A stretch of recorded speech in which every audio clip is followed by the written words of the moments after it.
இப்ப இருக்கிற ஆடியன்ஸ்க்கு மத்தியில கிரைம் த்ரில்லருக்கு மிகப்பெரிய வரவேற்பு இருக்கு. இதை அறிஞ்சுக்கிட்ட இளம் இயக்குனர்களும் இப்ப இருக்கிற ட்ரெண்டிங் இயக்குனர்களும் விதவிதமான கதைகளை விதவிதமான கிரைம்களை படமா எடுக்க ஆரம்பிச்சிருக்காங்க. அது நிஜ லைஃபா இருக்கலாம், இல்ல உருவாக்கப்பட்ட கதைகளா இருக்கலாம்.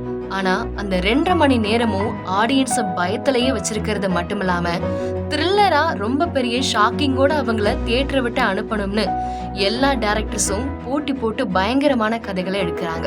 அந்த வரிசையில இருக்கிறவர் தான் சைலேஷ் கொலன்னு. தெலுங்குல ஹிட் 1, ஹிட் 2, ஹிட் 3ன்னு இப்போ 3 பார்ட்லயும் பயங்கர தெறிக்க விடுற சஸ்பென்ஸ் கிரைம் த்ரில்லரை படமா எடுத்து முடிச்சிருக்கிறாரு. அவர் கதையோட தனித்துவமே ஒவ்வொரு பார்ட்டுக்கும் ஒவ்வொரு புது ஹீரோவை இறக்குறது தான்.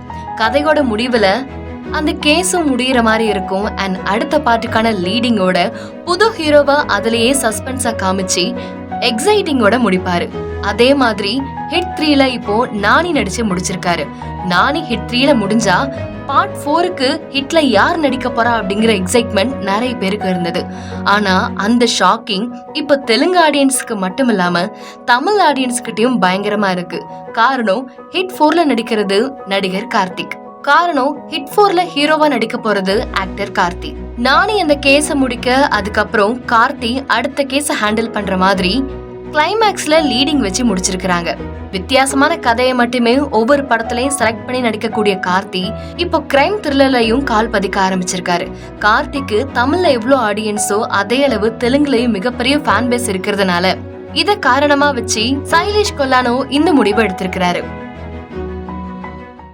செய்திகளை உடனுக்குடன் தெரிந்து கொள்ள கீழ்கண்ட கேபிள் மற்றும் டிடிஹெச் நெட்வொர்க்குகளில் எம்நாடு செய்தி தொலைக்காட்சியை காணுங்கள்.